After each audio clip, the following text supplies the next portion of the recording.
Azizlar, inshootingiz tayyor bo'lib, tom qismini qanday yopish o'ylantiryaptimi? Endi sizda oson yechimi bor. O'zbekiston bo'ylab konteyner profilidan kottej mini stadion 25 metrgacha bo'lgan kattalikdagi tomlarni ustunsiz yopish xizmatini taklif etamiz. Har xil o'lchamdagi navislarni tayyorlab, tez fursatda hamyonbop narxlarda o'rnatib beriladi. Hamma mahsulotlar o'zimizdan. Batafsil ma'lumot ekraningizdagi raqamlarda.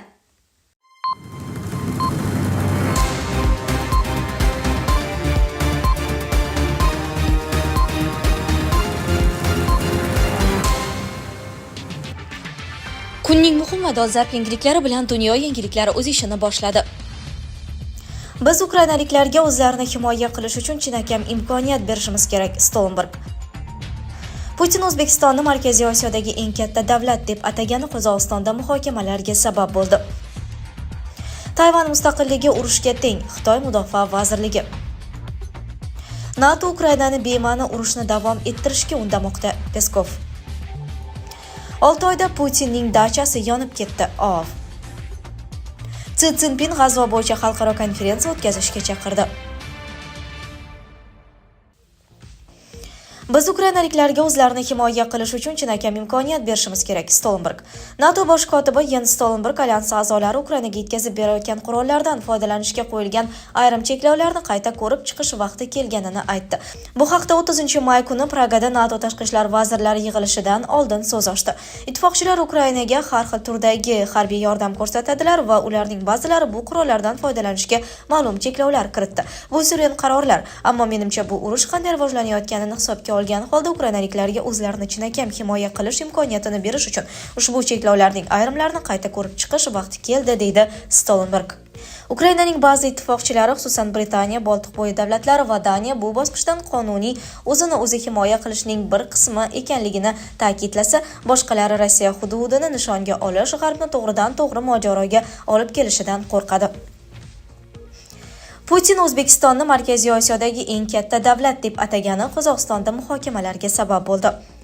Rossiya prezidenti Vladimir Putin Toshkentga tashrif yakunlari bo'yicha o'tkazilgan matbuot anjumanida O'zbekistonni mintaqadagi eng yirik davlat deb atadi. Mazkur bayonot hududi bo'yicha O'zbekistondan qariyb 6 barobar katta Qozog'istonda muhokamalarga sabab bo'ldi. Siyosatchilar O'rda Kazanashiga bu boradagi fikrlari bilan bo'lishdi. Qozog'iston Markaziy Osiyodagi eng katta davlatdir, biroq Rossiya prezidenti bayonotida buning aksini aytib, amalda respublikani mintaqadagi eng yirik davlatlar ro'yxatidan chiqarib tashladi. Sizning O'zbekistonga tashrifingizdan oldin ham AQSh Moliya vazirligi va sanksiyalar rejimini amalga oshiruvchi boshqa idoralardan delegatsiyalar kelgandi. Markaziy Osiyo davlatlari poytaxtlariga Rossiya bilan hamkorlik istiqbollarini bostirish uchun qilingan bosimga qanday qaraysiz? Rossiya bu bosimning o'rnini ta'minlay oladimi? Jumladan O'zbekistonga deya savol bergan Rossiya moliya axborot vositalari Putinga. Rossiya prezidenti o'z javobini hamkor davlat masshtabini gapirishdan boshladi. O'zbekiston nafaqat Markaziy Osiyoda, balki aholi bo'yicha ham Rossiyadan keyin ikkinchi o'rinda turadi. 37 million. Ammo AQShdan dunyoning barcha mintaqalariga sayohatchilar parvoz qilmoqda. Albatta, o'ziga ishonchi yo'q zaif davlatlar. Bu mamlakatlarda mahalliy aholi ongini manipulyatsiya qilish va hokimiyatga bosim o'tkazish osonroq. Hokimiyat ishonchni his qilgan. Butun faoliyatini xalq hamda davlat manfaatlariga bag'ishlagan joyda okean ortidagi bu qiyqiriqlarga hech qanday munosabat bildirmaydi, degan Putin. Qozog'iston prezidenti Qosim-Jo'mart To'qayev qayta ta'kidlaganidek, Qozog'iston bilan yaqin ittifoqchi munosabatlarga ega bo'lgan Rossiya prezidentining so'zlarini yurakka yaqin olish arziydimi? Siyosatshunoslar Putinning bayonotiga turlicha fikr bildirmoqda.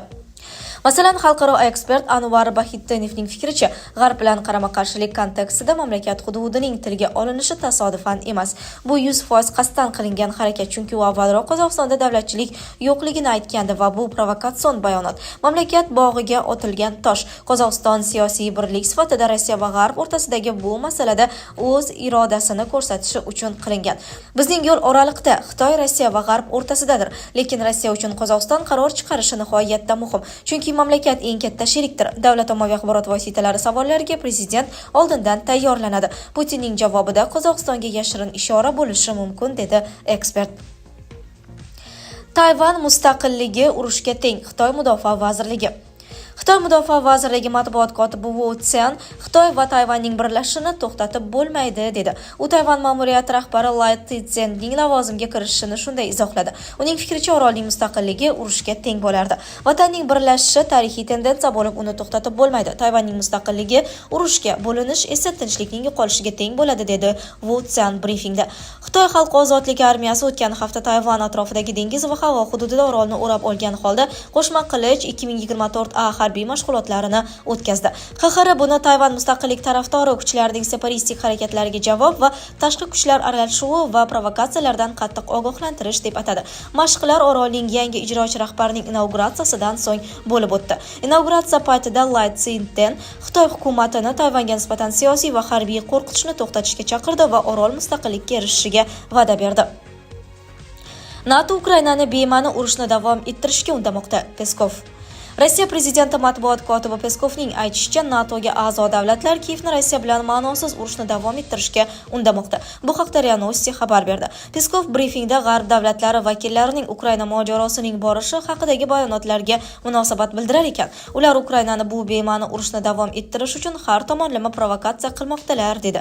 Peskovning qayd etishicha, Yevropa ittifoqidagi barcha davlatlar ham mustaqil bo'lishga qodir emas. Yevropa ittifoqi munosabatlari tizimida hamma mamlakatlar ham ma'lum darajada mustaqillikka erisha olmaydi dedi Peskov jurnalistlarga. Uning so'zlariga ko'ra, NATOga a'zo davlatlar Rossiya bilan urushni tom ma'noda, majoziy ma'noda ham davom ettirish niyatida. O'zlari biz bilan urushni tom ma'noda va majoziy ma'noda davom ettirish niyatida. Bularning barchasi albatta muqarrar ravishda o'z natijasini beradi dedi Rossiya rahbari matbuot kotibi. U shuningdek, Ukrainadagi keskinlikni qo'llab-quvvatlashni tanlangan davlatlar, xususan NATO davlatlarining manfaatlari katta zarar ko'rishini ta'kidladi. Bularning barchasi albatta o'z oqibatlarini keltirib chiqarishi muqarrar. Bu esa pirovard natijada keskinlikni oshirish yo'lini tutgan davlatlar manfaatlariga katta zarar yetkazadi deya tushuntirdi Peskov. 6 oyda Putinning dachasi yonib ketdi. Rossiyaning Oltoy o'lkasidagi Angouday tumanida Rossiya prezidenti Vladimir Putin qarorgohidagi binolardan biri deyarli butunlay yonib ketdi. Bu haqda mahalliy blogerlar xabar berdi. Bloger Amir Aytashev va faol Arnura Arna yonib ketgan obyekt tasvirlari bilan bo'lishdi. Fotosuratda binoning tashqi bezaklarining bir xil elementlari ko'rsatilgan. Bundan tashqari, jabhaning rangi, qo'shni binoning tomi va relyefi bir xil. Aytashevning aytishicha, surat kecha 30-may kuni olingan. Oltoy Respublikasining Angdunay hududidagi Putinning dachasida yong'in sodir bo'ldi. Rossiya prezidenti Vladimir Putin 2015-yilda Italiya bosh vaziri Berlusconini qabul qilgan qarorgoh binolardan biri yonmoqda deb yozadi Aytashev Telegramdagi kanalda.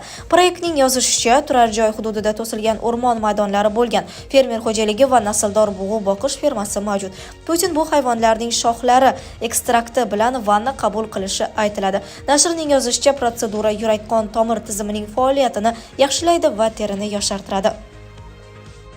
Xitoy rahbari Si Szinpin Isroil va Hamas harakati o'rtasidagi urushni tugatish uchun keng ko'lamli tinchlik konferensiyasi o'tkazishga chaqirdi. Bu haqda u 30-may kuni Pekinda arab davlatlari vakillari oldida qilgan chiqishida ma'lum qildi.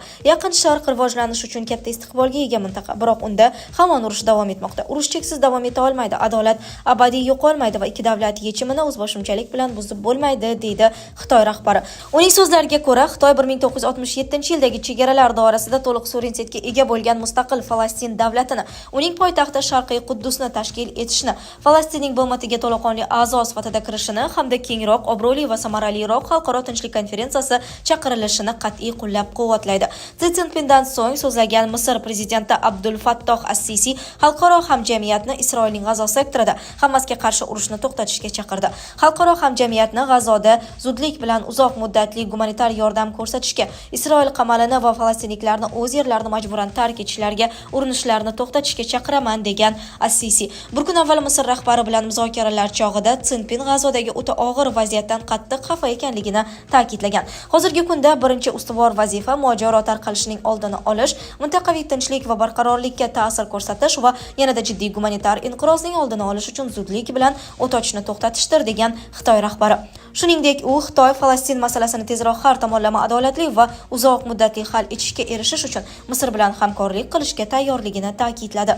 Sizlarga yetkazmoqchi bo'lganlarimiz shulardan iborat edi. Dunyo yangiliklaridan uzoqlashmang.